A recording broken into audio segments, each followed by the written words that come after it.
प्रणाम करना, नमस्कार करना, अभिवादन करना इतनी बेसिक चीज़ है जिसे सिखाने की हमें ज़रूरत नहीं होनी चाहिए, बल्कि पूरी दुनिया भारत से सीख रही है कि उसे कैसे नमस्कार करना है, कैसे प्रणाम करना है, एक दूसरे का अभिवादन कैसे करना है। भारतीय तरीका सबसे अच्छा माना गया है, पर फिर भी आज इस विषय पे मुझे बोलना पड़ रहा है।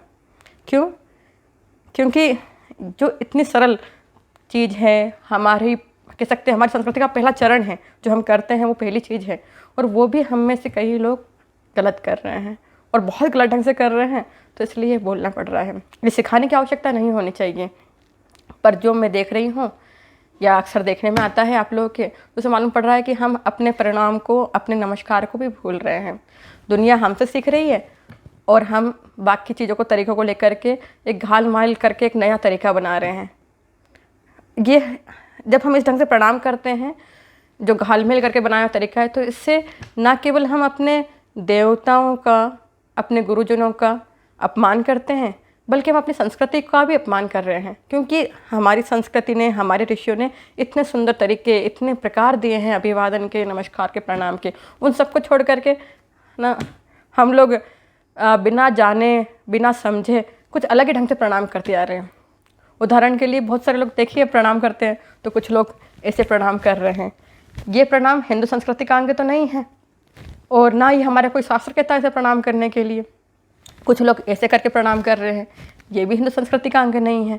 ये हम कहीं और से सीख करके उसको अपना रहे हैं, तो ये आपका प्रणाम नहीं है। ऐसा करके आप अपने देवताओं का अपमान करते हैं, है ना। हम तो ऐसे होठों को चीज़ों से कोई लगाने के लिए वो बोलते हैं कि होठों से अगर आपने कुछ किया तो है ना झूठा हो जाता है। हम हाथ होठों पे लगाते हैं तो स्वच्छ करते हैं, तो प्रणाम करने के अंदर होठों का प्रयोग तो हमारी विधि के अंदर होता ही नहीं है, और ये भी हमारा प्रणाम नहीं है जो ये लोग करते हैं। अक्सर युवा बुजुर्गों के, गुरुजनों के प्रणाम करते हैं, तो एक है ना वाईफाई प्रणाम हो गया, जिसको ब्लूटूथ प्रणाम भी कह सकते हैं। अपन दूर से ऐसे करके हाथ ले करके ये कर लेते हैं, तो ये भी कोई प्रणाम नहीं है।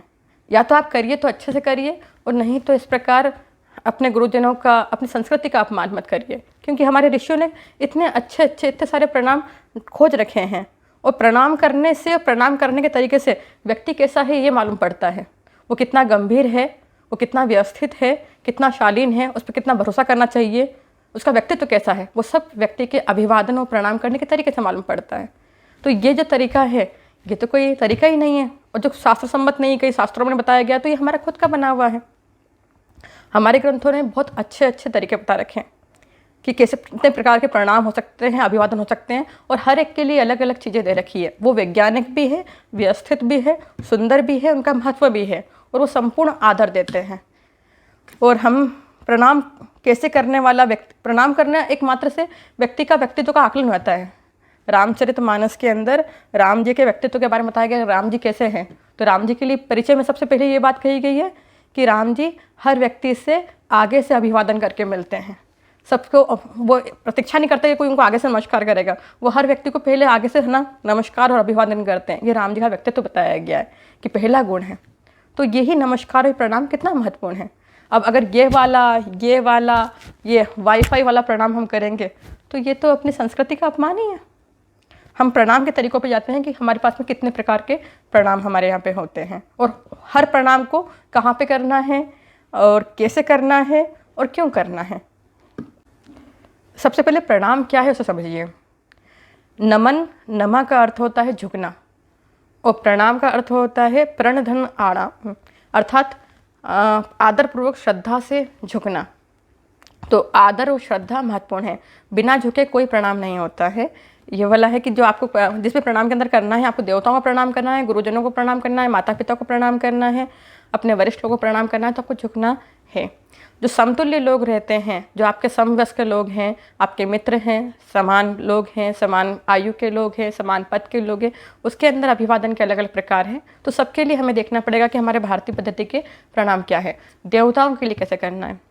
देवताओं के प्रणाम से मुझे एक बात और ध्यान आई कि ये भी अक्सर देखते हैं, जब हम लोग मंदिरों के सामने से निकलते हैं, तो अच्छा है कि आप अपनी श्रद्धा बताना चाहते हैं, भगवान को स्मरण करते हैं, पर बहुत सारे लोग ऐसा मंदिर के सामने से बाहर निकलते हुए बस हॉर्न बजा देते हैं, और हॉर्न बजा करके सिर हिला देते हैं, और सोचते हैं कि है ना ये हो गया। तो आप किसको हॉर्न दे रहे हैं? भगवान को हॉर्न दे रहे हैं, मंदिर को दे रहे हैं, किसको दे रहे हैं? भगवान ऐसी चीज़ नहीं होती है ना जिनको हम होन दे करके वो करें। सही तरीका ये होता है, ये बिल्कुल गलत तरीका है जो इस ढंग से किया जाता है। और एक हाथ से प्रणाम करने के लिए देवताओं का निषेध है, तो आप एक हाथ से प्रणाम भी नहीं कर सकते हैं। तो सही तरीका ये है, जब आप मंदिर के सामने से निकले, अगर आप बाइक चला रहे हैं, कार चला रहे हैं और आप रुक नहीं सकते हैं, तो आप मन में खाली देवताओं को नमस्कार बोल दीजिए। हनुमान जी सामने से मंदिर के सामने निकल रहे हैं तो हनुमान जी आपको प्रणाम है। शिव जी के सामने से निकल रहे हैं मंदिर के सामने तो शिव जी आपको प्रणाम है। आप जिस मंदिर के सामने से निकल रहे हैं आपको पता नहीं किनका मंदिर है, देवता को प्रणाम है, ऐसा कह सकते हैं, नमस्कार है, ऐसा कह सकते हैं, तो वो स्वीकार्य होगा। पर ये जो एक हाथ से करने वाला है, होर्न बजाने वाला है, ये उचित पद्धति नहीं है। ये हम अनजाने में अपने देवताओं का और अपनी संस्कृति का, दोनों का अपमान करते हैं। अब प्रणाम और नमस्कार समझ लिया है हमने, तो कौन कौन से प्रणाम होते हैं और कब कैसे करने होते हैं।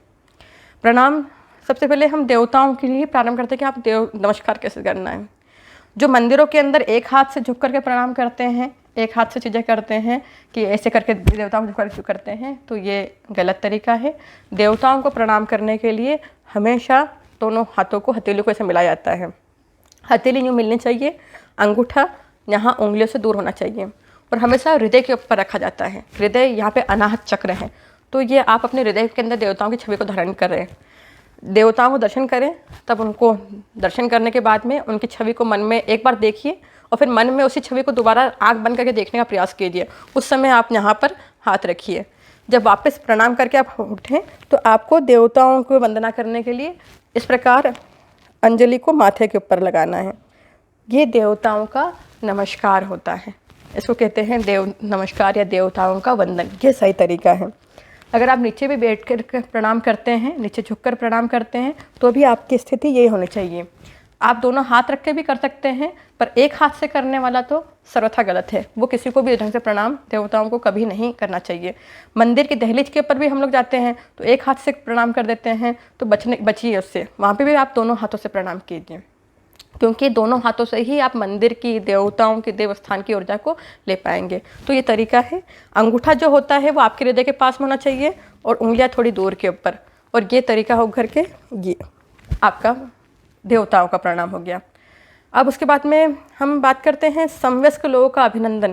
तो अभिनंदन एक अलग चीज़ होती है। अभिनंदन के अंदर क्या होता है, इस प्रकार ही नमस्कार की मुद्रा अपनाई जाती है और सामने वाले व्यक्ति की ओर, क्योंकि वो आपसे थोड़ा बड़ा है, आप उसको आदर देना चाहते हैं, तो झुका जाता है। और आपका समवयस्क है, बराबर का है, तो आप सीधे ऐसे नमस्कार कर सकते हैं। जब हम बुजुर्ग लोगों के चरण स्पर्श करते हैं, तो चरण स्पर्श करने के लिए एक हाथ से चरण स्पर्श करना सही नहीं है, दोनों हाथ से चरण स्पर्श करना चाहिए। और चरण स्पर्श करते समय वास्तव में चरण स्पर्श करना चाहिए, ना कि हम है ना घुटना छू लें, उनकी जांघ छू लें या फिर दूर से दिखा दें। ये बिल्कुल गलत तरीका है। आप कर रहे हैं तो वास्तविक श्रद्धा दिखाइए। और अगर आपको कोई है ना शारीरिक समस्या है, कमर में दर्द है, झुक नहीं सकते हैं, तो वो एक अलग बात है, तब आप ऐसा कर लीजिए। पर इस ढंग से ऐसा करना तो आप अपने खुद के रोगों को न्योता दे रहे हैं। जो लोग लगातार ऐसा प्रणाम करते रहते हैं, उनकी कमर का तो व्यायाम होता रहता है, तो अच्छी रहती है। तो ये हमारे बुजुर्गों को प्रणाम करने का तरीका होना चाहिए। उसके बाद में हम देवताओं को, गुरुजनों को प्रणाम करने के जो शास्त्र सम्मत तरीके हैं उनके पर बात करेंगे। प्रणाम के कई प्रकार होते हैं, जैसे अष्टांग प्रणाम कहते हैं, षष्टांग प्रणाम कहते हैं, पंचांग प्रणाम कहते हैं। अष्टांग प्रणाम वो होता है जो अपने इष्ट देवता के सामने, और कोई आपका श्रद्धा स्थल हो जहाँ भगवान को आप प्रणाम करते हैं, तो वहाँ पर किया जाता है। षष्टांग प्रणाम के अंदर 8 अंगों के साथ में प्रणाम किया जाता है। जमीन के ऊपर सीधा लेट करके भगवान के सामने आप 8 अंगों के साथ में प्रणाम करते हैं। ये 8 अंग कौन से हैं? आपका मस्तिष्क है, आपके नेत्र हैं, हृदय है, हाथ है, पैर है, जंघा है, नाभि है, और फिर वचन है, मतलब आप मन में मंत्र बोलते हुए करेंगे, और मन। इन 8 अंगों को, चीज़ों को मिला करके जो प्रणाम किया जाता है उसे साष्टांग प्रणाम किया जाता है। साष्टांग प्रणाम करना सबसे उत्तम माना गया है। देवताओं के, गुरुजनों के समक्ष अगर कोई साष्टांग प्रणाम करे तो वो बहुत ही उत्तम माना गया। साष्टांग प्रणाम करने के लिए महिलाओं को निषेध किया जाता है, बाकी सबके लिए साष्टांग प्रणाम करना बहुत अच्छा है। महिलाओं के लिए निषेध क्यों कहा गया है?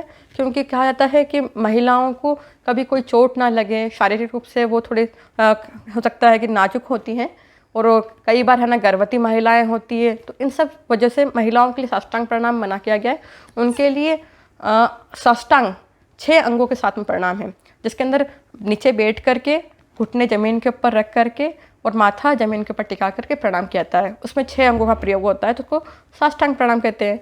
फिर एक पंचांग प्रणाम होता है, जिसके अंदर सीधे खाली वज्रासन के अंदर नीचे बैठ करके घुटनों के बल पे बैठ करके माथा ज़मीन पर रखा जाता है।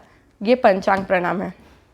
एक प्रणाम और होता है जिसको अक्सर लोग बोलते हैं, वैष्णव परंपरा में ज़्यादा प्रयोग किया जाता है, उसे दंडवत प्रणाम कहते हैं। दंडवत प्रणाम का अर्थ ये होता है पूरे एक दंड की तरह, एक लकड़ी की तरह सीधे भगवान के सामने लेट जाना और प्रणाम करना। इसे कहते हैं समर्पण करना, भगवान के सामने स्वयं को समर्पित कर देना, और गुरु के समक्ष भी ऐसा किया जाता है, तो ये दंडवत प्रणाम इसे कहते हैं हम। तो हमारे पास में साष्टांग प्रणाम है, अष्टांग प्रणाम है, पंचांग प्रणाम है, अभिनंदन का तरीका है, दूसरे चरण स्पर्श है। इस प्रकार के प्रणाम को जब कोई चीज़ आपको किसी से चाहिए होती है, गुरुजन से कुछ चाहिए होता है, तो इस प्रकार अंजलि रख करके, अंजलि मुद्रा कहते हैं।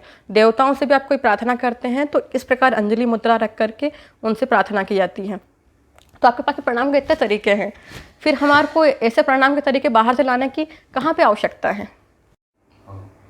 तो अगली बार प्रणाम कीजिए किसी को भी तो याद रखिए कि आपको उन्हें सम्मान देना है और अपनी संस्कृति का, स्वयं का आदर बनाए रखें।